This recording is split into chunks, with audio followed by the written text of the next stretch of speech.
गर्गाचार्य जी आए तो नंद बाबा ने खूब स्वागत किया। नंद बाबा ने कहा महाराज जी कैसे आना हुआ? गर्गाचार्य जी ने कहा भाई हम तो ब्राह्मण हैं, शादी विवाह कराना, गृह प्रवेश कराना, नामकरण संस्कार कराना, ये सब हम ब्राह्मणों के कर्म हैं, उन्हीं को करते हुए घूम रहे हैं। बाबा ने कहा महाराज जी खूब याद दिलाया, मेरे घर में भी दो लाला हैं, एक का भी नामकरण नहीं हुआ। आज आप आए हो तो आपके ही श्रीमुख से नामकरण हो जाए। गर्गाचार्य जी ने कहा लेकिन हम हैं वासुदेव के घर के पड़े और तुम्हारे लाला का नामकरण हम करेंगे तो कंस को भरोसा हो जाएगा कि देवी की अष्टम संतान तुम्हारे ही घर में बड़ी हो रही है। बाबा तुम कोई काम शांति से तो करते नहीं, सब काम 10 गांव में हल्ला मचा करके करते हो, कंस को पता तो लग ही जाएगा। नंद बाबा ने कहा महाराज हम तो गुप्त तरीके से गौशाला में बैठ करके नामकरण करा लेंगे। तो गर्गाचार्य जी को ले गए गौशाला। रोहिणी मैया यशोदा मैया दोनों लालाओं को लेके नंद बाबा के साथ में गौशाला में आ गए। लेकिन मैयाओं के मन में एक प्रश्न है कि पता नहीं कौन से बाबा जी आए, कुछ जानते भी हैं कि नहीं जानते हैं, कहीं कोई घड़िया बैठक महाराज ना आ गए। हम तो पहले परीक्षा करेंगे, वास्तव में ही ज्योतिषी होंगे तो ही नामकरण कराएंगे। तो अदला बदली करके आई दोनों माता। दाऊ भैया को यशोदा मैया ने अपनी गोद में ले लिया, और कन्हैया को रोहिणी मैया ने अपनी गोद में ले लिया। बाबा प्रणाम। तो जो गर्गाचार्य जी ने देखा तो पल भर में जान गए माताएं मेरी परीक्षा करने खड़ी हैं, नामकरण करो बाबा। तो बाबा ने कहा पहले अपनी अपनी लालाओं को अपनी गोद में तो रखो, अदला बदली करे खड़ी हो। तो यशोदा मैया प्रसन्न हो गई कि बाबा जी तो पहुंचे हुए ज्योतिषी हैं, देखो एक बार में बता दिया। बाबा जी यहाँ भेदभाव नहीं है, कोई किसी भी लाला को गोद में ले लेता है, आप तो बस नामकरण कर दो। तो बड़े भैया का नामकरण हुआ। अयम ही रोहिणी पुत्रो रमयन सुहृदय गणई असंख्याते राम इति बलत्याधिम बलंदो। भैया यह जो रोहिणी के पुत्र हैं इनका नाम होगा राम,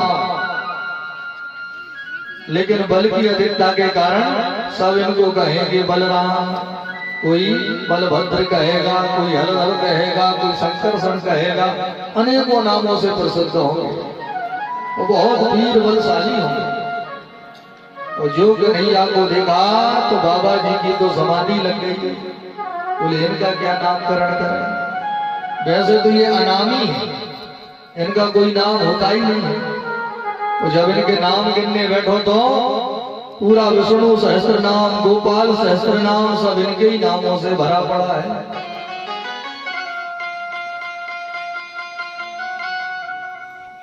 देख के कहा भैया ये तेरा लाला हर युग में प्रकट होता है, तो जब जब ये आता है इसके शरीर का रंग बदल जाता है। आसन वर्णास्त्रयो हास्या ग्रहे तो नो युगम तनु शुक्लो रक्तस्तथा पीता इदानीं कृष्णतां गता। पहले ये सफेद वर्ण के थे, तो दोबारा आए तो लाल वर्ण के बन के प्रकट भय, फिर ये पीत वर्ण के हो गए, लेकिन इस बार यह कृष्ण वर्ण के बन के आए हैं, इसलिए इनका नाम भी कृष्ण ही होगा। बोल कृष्ण बलदेव की। मैया ने कहा बाबा नाम तो आपने बढ़िया रखे, लेकिन ये नाम है बड़े टेढ़े मेढ़े। अब हम 80 वर्ष की भैया, मुंह में दांत है नहीं, कृष्ण कहने में मुंह की पूरी हवा बाहर निकल जाएगी, नाम बाहर नहीं निकलेगा।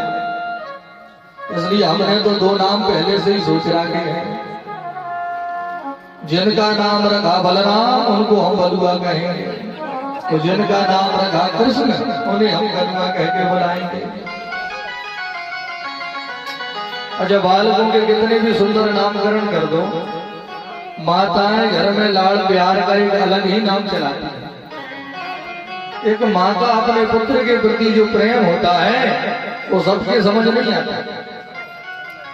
वो पहली बार मैया ने बेटे को जिस नाम से पुकारा, जीवन भर उसी नाम से पुकारेंगे। लाड़ प्यार का नाम छोटे बच्चे हैं तो अच्छा लगता है, लेकिन अब वो बड़े हो गए हैं तो जो उनका नामकरण है वही नाम लेके पुकारो। लेकिन नहीं, जैसे घर में कोई छोटी सी गुड़िया है, बिटिया है, लोग उसे गुड़िया गुड़िया कह के खिलाते हैं, और जो वो छोटी है गुड़िया नाम अच्छा भी लगता है।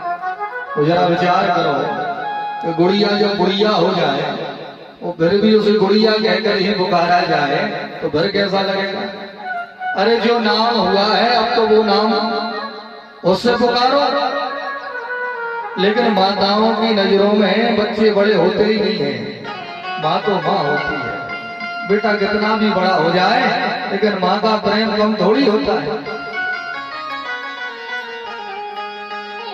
बाबा कृष्ण नाम का मतलब क्या है? तो बाबा ने कहा देखो इति कृष्णा,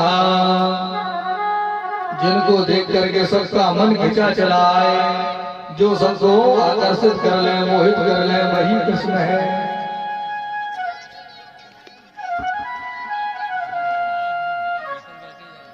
नंद बाबा ने गर्गाचार्य जी को दक्षिणा देकर के विदा किया। अब हमारे प्रभु और बड़े हो रहे हैं, वो धीरे धीरे कन्हैया ने चलना प्रारंभ कर दिया। मैया ने कन्हैया को स्नान कराया, सुंदर पीत वस्त्र धारण कराए, गले में बैजंती माला पहनाई, सिर पे मोर पंख का मुकुट लगाया, पैरों में छोटे छोटे नूपुर बांध दिए। और जैसे ही भगवान घर के आंगन में चले, छम छम करके नूपुर बजने लगे। तो छम छम की आवाज सुन के हमारे कन्हैया घर के आंगन में ही नाचने लगे। कन्हैया को नाचते हुए जब यशोदा मैया ने देखा तो मैया सब घर के कामों को भूल के दौड़ गई। तो कन्हैया की उंगली को, अपनी उंगली को कन्हैया को पकड़ा के मैया घर के आंगन में नचा रही है। कालेन व्रजतापेना गोकुले राम केशवो, जानुभ्याम सह पाणिभ्याम रंगमाणो वयावती। भगवान के सुंदर मनोहर दृश्य को एक गोपी ने देख लिया। भगवान नाच रहे थे यशोदा की उंगली पकड़ के, उसी समय एक ब्रजवाला की नजर नाचते हुए कन्हैया पे पड़ी। तो ये तो अपने काम धाम भूल करके एक टक नजरों से नाचते हुए कन्हैया को निहार रही है।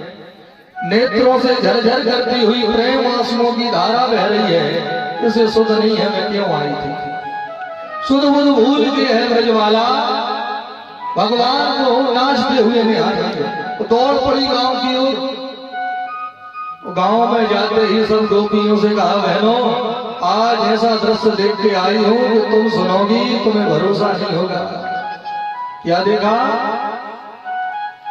बोले जो परमात्मा हम सबको रात दिन कठपुतली बना करके नचा रहे हैं, आज उन्हीं परमात्मा को यशोदा की उंगली पकड़ के खुद नाचते हुए देख के आई हूं। जो हम सबको नचाते हैं आज वो खुद नाच रहे थे, मैंने अपनी आंखों से देखा है। गोपियों ने कहा, बहन तू बड़ी भाग्यशाली, हम तो कभी उनके दर्शन ही नहीं कर पाते, तू आज उनके दर्शन करके आई है, तू बड़ा भागिन है। अच्छा गोपियां क्यों दर्शन नहीं कर पाती? क्योंकि अभी अभी इनका विवाह हुआ है, सासू मां घर से निकलने नहीं देती तो बेचारी कहीं जा नहीं पाती। गोपियों ने विचार किया कि ऐसे हाथ पे हाथ धरे बैठी रही तो जीवन भर दर्शन नहीं हो पाएंगे, हमको कोई योजना बनानी पड़ेगी। क्या योजना बनाए? बोले कल जब हमारी सासू मां मंदिर जाए तो घर में जितनी मटकियां भरी रखी हैं माखन आदि की सबको उठा के दम करके आंगन में फोड़ दो। बोले मटकी फोड़ने से क्या होगा? तो वो आके पूछेंगे कि मटकी किसने फोड़ी, तो कन्हैया का नाम लगा दो, तो फिर शिकायत करने हमको ही भेजेंगे। तो जब शिकायत करने जाएंगी तो हम श्याम सुंदर के दर्शन भी कर आएंगी, दूसरा कोई उपाय नहीं है। उनके दर्शन के लिए थोड़ा झूठ भी